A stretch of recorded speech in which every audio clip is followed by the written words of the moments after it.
Assalamualaikum warahmatullahi wabarakatuh. Selamat siang, salam, Om Swastiastu, Namo Buddhaya, salam kebajikan, salam sehat untuk kita semua. Kita hadir dalam rangka podcast Bisa Sehat, bincang santai seputar kesehatan. Pada episode kali ini yang mengangkat tema mengenai mengenal perawatan luka. Telah hadir bersama kita ada dua narasumber yang cantik dan ganteng, andalan Rumah Sakit Umum Pusat Dr. Wahidin Sudirosodo. Langsung saja kita sapa dan saya akan perkenalkan. Yang pertama, Dr. Mulawardi, spesialis bedah, subspesialis bedah vaskuler endovaskuler konsultan. Selamat siang, Dok. Siang. Waalaikumsalam. Yang kedua, Fitriani Amin, Escape Nurse, ETN MCAP. Selamat siang, Bu.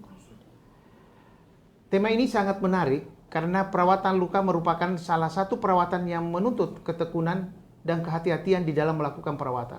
Oleh karena itu, terkait dengan infeksi yang ada. Perawatan luka ini adalah tindakan merawat luka dengan upaya untuk mencegah infeksi dan membunuh atau menghambat pertumbuhan kuman atau bakteri pada kulit dan jaringan tubuh lainnya. Baik, untuk mempersingkat waktu, saya akan bertanya pertama dulu ke Dr. Mulawardi. Sebetulnya kalau kita lihat kasus-kasus perawatan luka di rumah sakit ini juga cukup banyak yang berkunjung dan juga yang dirawat di rumah sakit. Sehingga muncul pertanyaan, apa sih itu yang dimaksud dengan perawatan luka? Ya. Terima kasih Dr. Khalid. Assalamualaikum warahmatullahi wabarakatuh. Selamat siang semuanya. Jadi sebelum kita membahas lebih jauh mengenai apa sih itu perawatan luka yang sebenarnya, sebaiknya kita menyamakan persepsi dulu, melihat kondisi apa itu luka itu sendiri. Yang pertama, bahwa kita mesti tahu bahwa secara garis besar berdasarkan masa penyembuhan luka yang kita inginkan, bahwa luka itu dapat kita kategorikan dua, Dok. Jadi ada yang kita sebut luka akut dan ada yang kita sebut luka kronik. Nah, luka akut adalah luka yang semestinya kita harapkan sembuh sesuai dengan fase-fase penyembuhan luka tersebut. Jadi fase-fase penyembuhan luka itu secara garis besar kita bagi tiga. Ada fase inflamasi, proliferasi, dan remodeling. Nah, umumnya luka akut itu akan sembuh dengan sendirinya sekitar 10-14 hari. Nah, biasanya luka-luka akut ini tidak terlalu menimbulkan masalah buat kita. Yang bermasalah biasanya ini adalah luka-luka kronik. Luka kronik definisinya adalah luka yang tidak bisa sembuh, yang tidak dapat sembuh sesuai dengan fase-fase penyembuhan yang tadi. Jadi kita tahu bahwa fase penyembuhan tadi itu ada tiga. Fase inflamasi yang pertama itu berlangsung mulai dari timbulnya luka hingga kira-kira sekitar 3 hari gitu, 3-5 hari. Puncaknya itu di hari pertama, itu fase inflamasi. Nah, yang fase berikutnya yang harusnya terjadi pada sebuah luka itu adalah fase proliferasi. Jadi setelah fase inflamasi harusnya diikuti oleh fase proliferasi. Fase proliferasi ini biasanya berkisar hingga 10 hari. Nah, setelah itu fase remodeling, recovery, atau biasanya kita sebut fase maturasi itu berkisar 3 bulan. Pada luka akut, pada luka kronik, fase-fase ini, Dok, tidak berjalan sesuai dengan waktunya. Jadi dia memanjang. Apakah itu memanjang di fase inflamasinya, atau fase proliferasinya, ataupun di fase maturasinya. Nah, luka kronik kita dapat kategorikan atas berempat jenis luka. Yang pertama yang kita sebut arterial ulcer, gitu. Jadi ulkus disebabkan oleh gangguan aliran darah pada arteri. Yang kedua, diabetic ulcer. Jadi luka kronik yang disebabkan oleh kelainan metabolik diabetes mellitus. Yang ketiga, pressure ulcer, Dok. Jadi pressure ulcer itu atau biasa kita kenal dengan istilah ulcus decubitus. Jadi luka kronik yang terjadi oleh karena penekanan yang lama, gitu. Misalnya tirah baring lama. Yang keempat adalah venous ulcer atau biasa kita kenal dengan istilah ulcus varicosum ataupun ulcus varices. Nah, untuk menangani luka-luka ini kita harus mengenal ciri-ciri dari masing-masing ulkus tersebut. Demikian, Dok. Ya, baik. Sebetulnya apa sih tujuan daripada perawatan luka sebetulnya ini? Ya. Jadi sebenarnya tujuan dari perawatan luka yang pertama sebenarnya adalah mencegah terjadinya mortalitas. Jadi yang pertama tentunya kita harus cegah yang kita istilahkan dengan istilah sepsis secara umum. Yang kedua adalah memperbaiki fungsi dari fisiologis dari orang tersebut. Karena kita tahu tadi Dr. Khalid mengatakan bahwa ulkus itu ataupun luka ini jika tidak tertangani dengan baik itu akan sangat mengganggu, akan menimbulkan berbagai dampak, terutama dampak sosial, tentunya orang tidak bisa bekerja dengan baik, dampak kosmetik dan sebagainya itu, Dok. Ya. Pada orang yang mengalami luka ini sebetulnya prosedur apa yang perlu dilakukan? Ya. Jadi yang pertama sesuai dengan klasifikasi yang tadi, sebelum kita melakukan tindakan pada luka tersebut, kita sebaiknya mengidentifikasi jenis luka tersebut. Nah, jika kita sudah sampai pada satu kesimpulan bahwa ini adalah luka kronik, maka tentunya langkah pertama adalah mengubah situasi luka tersebut dari luka kronik menjadi luka akut. Disinilah biasanya kita perlu yang namanya debris demang atau pembersihan luka.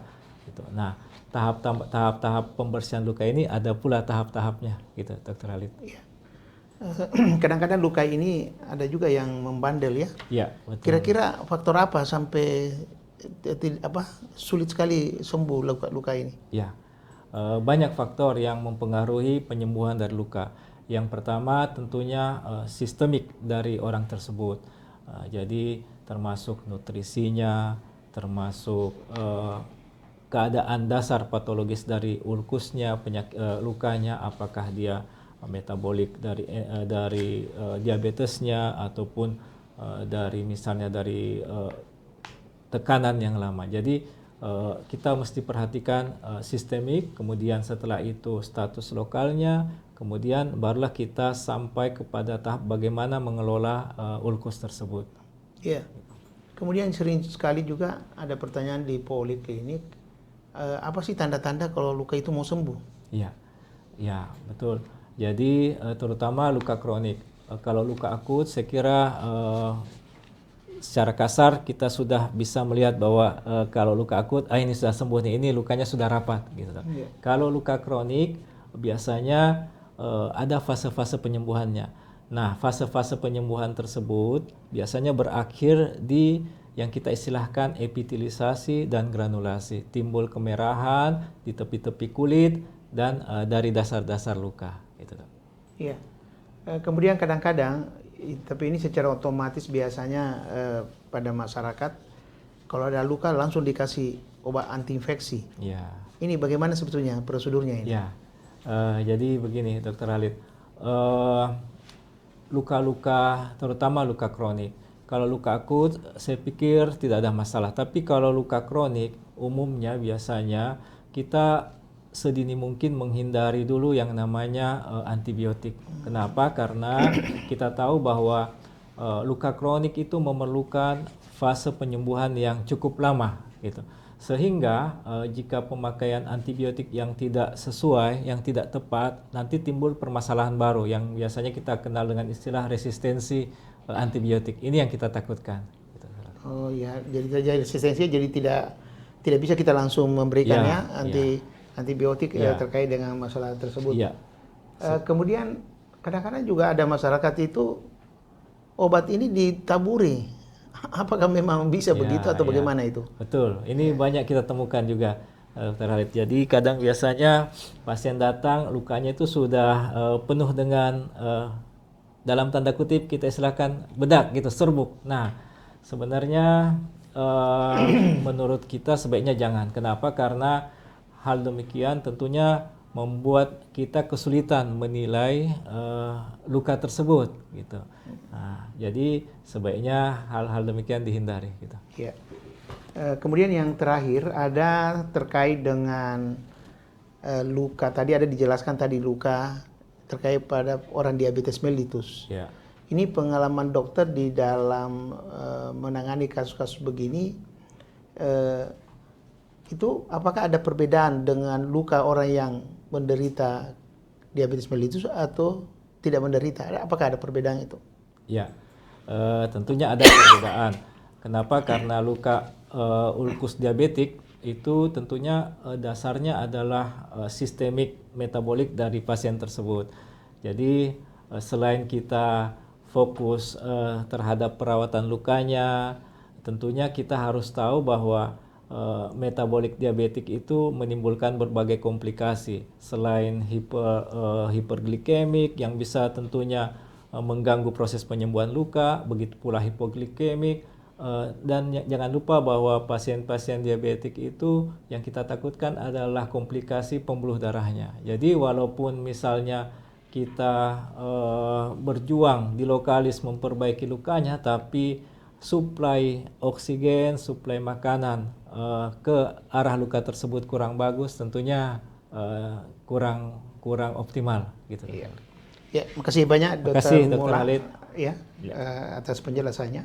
Baik, ibu-ibu, bapak-bapak, para pemirsa di seluruh Indonesia, kita akan berpindah kepada Ibu Fitri terkait pertanyaan masalah luka ini. Sebagaimana kita ketahui bahwa di Rumah Sakit Umum Pusat Dr. Wahidin Sudarsono ada poli perawatan luka, ya. Salah satu poli kita di sana adalah perawatan luka. Oleh sebab itu ada pertanyaan, Bu Fitri, jenis luka apa saja yang dilakukan perawatan di poli tersebut?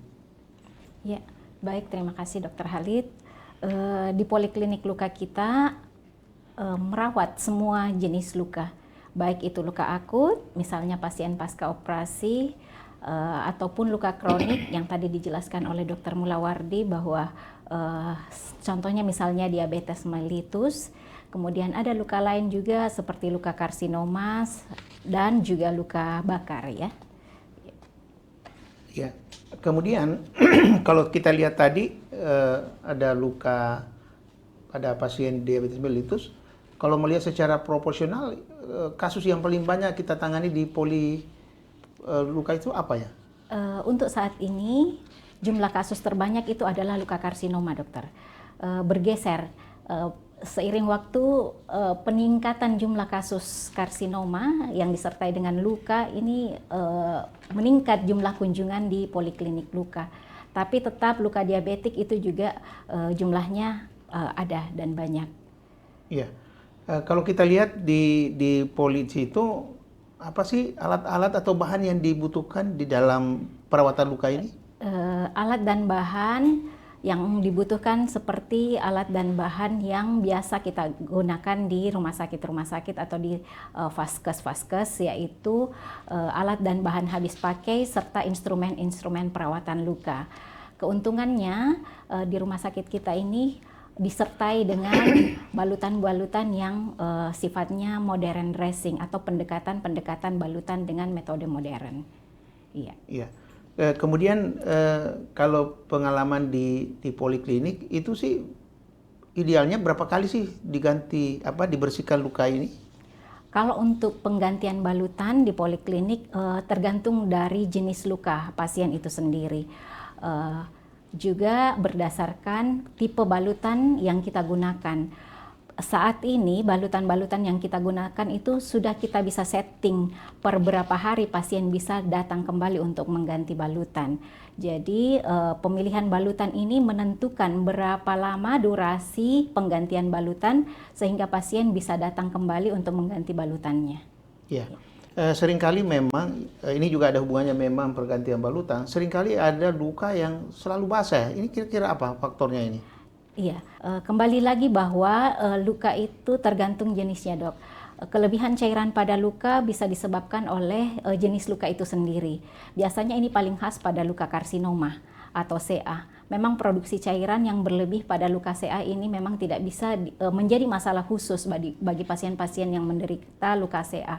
Sehingga memang pemilihan balutan yang tepat, misalnya jenis absorben dressing yang kita pilihkan, seiring dengan bagusnya kualitas balutan, ini juga akan memperpanjang fase atau durasi penggantian balutan pada pasien, sehingga rasa nyaman itu sendiri bisa muncul pada pasien karena kurangnya atau lamanya durasi penggantian. Iya. Iya. Ini kan di Poli ya, perawatan luka. Apakah juga menerima konsultasi di ruang perawatan terkait luka ini? Iya, Dok.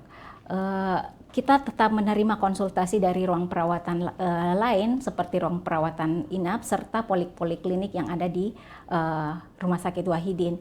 Jadi kalau pasien dari rawat inap, sebetulnya konsultasi akan tetap kita laksanakan. Kemudian di setiap pun ruang perawatan juga sudah ada perawat-perawat luka yang sudah tersertifikasi dan sudah kita ikut latih perawatan luka dasar, sehingga ini memudahkan komunikasi untuk pemilihan balutan serta tata cara perawatan luka yang bisa dilakukan kepada pasien. Iya. Jadi kalau begitu bahwa kita punya tenaga-tenaga ini sudah terlatih ya? Iya, Dokter. Ya. Iya. Nah, kemudian di dalam pelayanan ini apakah juga memungkinkan timnya ini juga ada perawatan home care?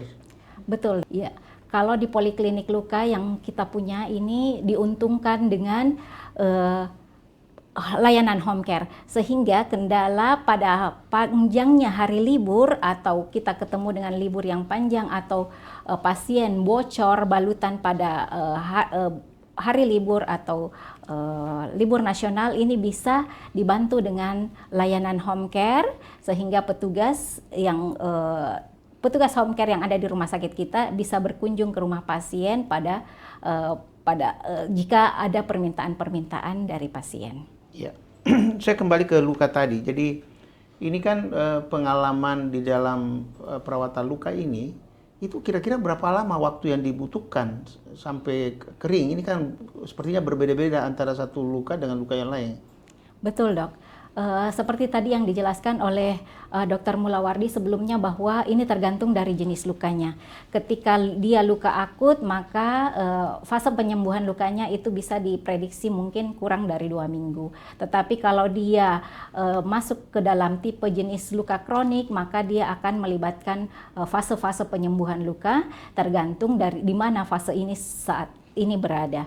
Ketika fasenya memanjang, itu boleh jadi disebabkan karena adanya faktor-faktor penghambat penyembuhan luka, boleh jadi dari lukanya itu sendiri atau dari faktor umum yang ikut menghambat proses penyembuhan.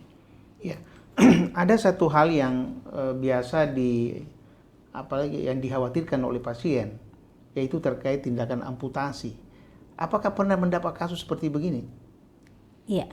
Beberapa pasien pernah ya menceritakan kepada kami bahwa ya dari hasil pemeriksaan yang dilakukan sebelumnya, bahwa lukanya semakin buruk, sehingga diprediksikan untuk ke depan mungkin tindakan yang lebih baik yang disarankan mereka adalah melakukan amputasi untuk menghilangkan kerusakan atau bagian tubuh yang tidak digunakan lagi. Namun dengan upaya-upaya yang bisa kita lakukan, dibantu dengan support system yang ada di rumah sakit ini, dengan perawatan yang intens, beberapa pasien dapat kita minimalkan untuk tindakan pencegahan terjadinya amputasi. Iya. Kemudian ada juga pertanyaan juga di Poli bahwa faktor penghambat penyembuhan luka ini kira-kira apa ini? Ada banyak, Dok. Yang umum itu adalah biasanya dari pasien itu sendiri. Boleh dari usianya, mungkin usia yang lebih tua tentu berbeda dengan usia muda pada proses penyembuhan luka. Yang kedua mungkin obesitas. Yang ketiga mungkin nutrisi pasien yang berbeda status nutrisinya. Yang keempat adanya obat yang dikonsumsi oleh pasien ataupun terapi radiasi atau terapi steroid mungkin yang ikut mempengaruhi proses penyembuhan luka itu sendiri. Iya. Jadi kalau begitu memang agak kompleks ya perawatan luka ini, karena bisa saja memberikan suatu dampak yang buruk bagi pasien kalau tidak dilakukan perawatan dengan baik. Baik, ibu-ibu bapak sekalian, para pemirsa di seluruh Indonesia, mungkin saya bisa simpulkan bahwa memang perawatan luka ini adalah tindakan merawat luka dengan upaya untuk mencegah infeksi, membunuh atau menghambat pertumbuhan kuman atau bakteri pada kulit dan jaringan tubuh lainnya. Sehingga dengan demikian, di dalam perawatan luka, khususnya tadi ada juga disinggung mengenai diabetes, itu memang ini sangat berisiko kalau kita tidak tangani dengan baik.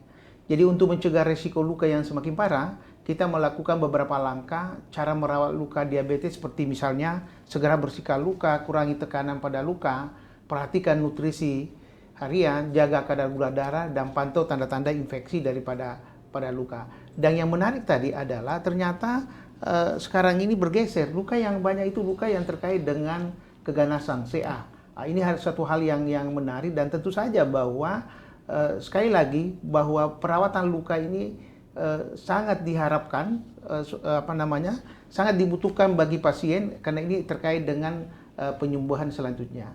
Saya akhiri, wabillahi taufiq wal hidayah, wassalamualaikum warahmatullahi wabarakatuh.